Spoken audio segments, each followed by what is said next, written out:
We're so honored. We talk about all the great and positive things that happen. This young man is the superstar. He is absolutely the most outstanding student.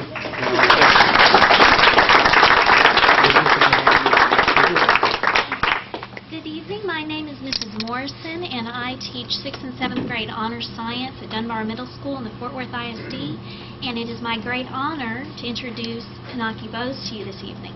As educators, we use the phrase lifelong learners, and Pinocchio, I cannot think of anyone who exemplifies that phrase more than Pinocchio Bose. He is my 6th grade science student, and he is always coming up to me and asking, Miss Morrison, can I do anything else? Can I do more? And I see that we have our principal this evening, Mrs. Patricia Williams, and we have our SIP coordinator, Ms. Kathy Wagner, and they are wonderful. They have hundreds of students, and they take time each and every day to congratulate students like Pinocchio personally.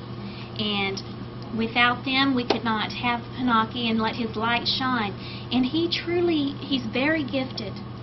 And it's just an honor to have him in the classroom. Recently, he was honored in the District Invention Convention, and Miss Judy Satterwhite, I see her back there, she is the coordinator for the Invention Convention, which is a wonderful program that Fort Worth ISD sponsors.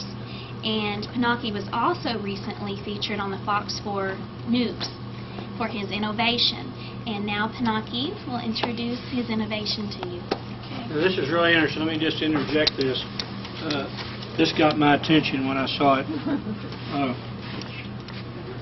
You know, we talk about positive things. Are we not creating a bunch of children with really good muscles? You know, I wished I had some money to invest in orthopedic back medicine, okay? But this is what this young man started with, okay? You go to school every day, okay?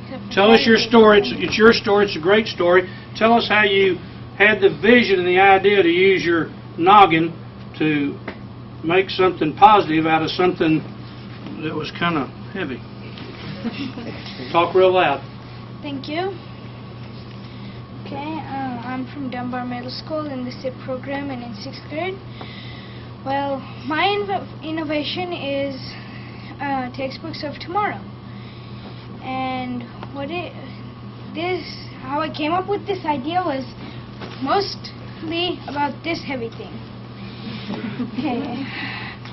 An average middle school or high school student has to haul around about 40 pounds in their backpack, and that's a lot of weight to be hauling around.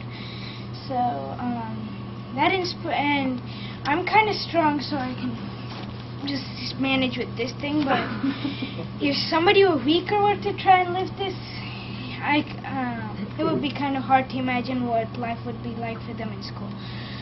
So, I have a slight interest in computers, and I knew about the storage media of a CD or other media such as DVD. And I knew that one CD like this over here could easily hold one big textbook like this. So I knew that there was a solution that could be formed, and it wasn't there, so I decided to do something about it. So what I decided was to make up this kind of like a concept where the publishers, they're not going to print or bind textbooks. What they're going to do is take all the contents inside a hardcover textbook like this, which weighs about 3 or 4 pounds. These over here each, and students have to haul around about 6 to 8 of these textbooks. Well, so that's a problem, and these weigh about an ounce, so that's a lot of weight savings. So I was thinking if the publishers could get it inside these things, and it's easier to burn 100,000 CDs than it is to print and bind 100,000 textbooks. I wrote my own textbook. I just made it up for demonstration purposes, wrote it up, and I had I contacted a publisher, and his name was Mr. Paul Hightower of Upstream Press. Well, what he did was took the textbook and converted it to Adobe PDF format, which the Adobe Acrobat can read, and I have it right here.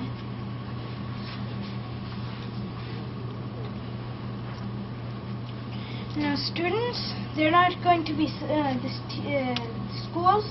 They won't be supplying the laptops like these because these would be very expensive. So what they're going to do is they're going to give out these small readers. These readers, they're going to be much cheaper than a computer, possibly even cheaper than a textbook if mass-produced, maybe about $30 or something. You say $30? Yeah, $30, something like that. Good. Well, those readers, all that would do is read the CDs and then show what it is, show what's in there. And the students could type in the page that the teacher says, and it would go to that page. So over here, I made up this chapter, or go to the beginning, and just type 3 pages, and that's pretty much it. This is what they do, so... Pretty much it. Pretty much it. Like Sinatra said, it's pretty much it. All right, give him a hand. Thank you. What he didn't tell you is that he challenged this publisher to think about how many bloody trees he'd save, you know? You saw him think about this. So, every day you get up and brush your teeth and brush your beautiful hair and get in your fast-running car and you go to a school. You're changing a generation. This is our future, okay? And we're so honored to have you here tonight. It's such an honor to have your sister and your mom and dad here, okay? And we just want you to keep on dreaming your dreams, and we'll try to keep up, you know, we'll try to catch up with you. And we want you to be a charter member, a score girl in the classroom. We want you to be on our advisory board, Ruth, okay? I think it'd be kind of good to have someone smarter than us, you know, sharing it with you. And Ruby, come on up. She takes care of all our community things. She has a really special gift for you. It's a little toolbox to work on your bloody computer. And then a watch. Now my watch, I'm always early, but I never know what time it is. So set that with your database. How about a big hand for the most outstanding?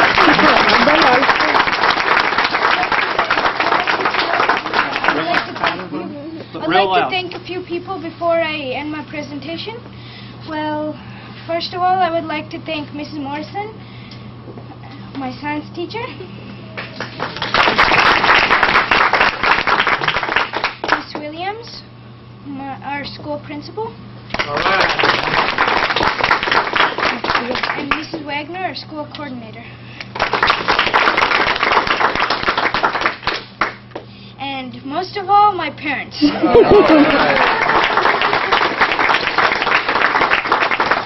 You remember me. It's Ernie from Sesame Street when you come in your own someday. Okay? Thank you. All right. Where is Judy? Stand up just a second. We want to really honor you and thank you for your leadership. And we got some tickets to the Fort Worth Rodeo, and we got some tickets to the TC basketball. Would you go? Now that's the contact with the superintendent. So go give those to her and shake her hand. Thank you, Judy, for all you do.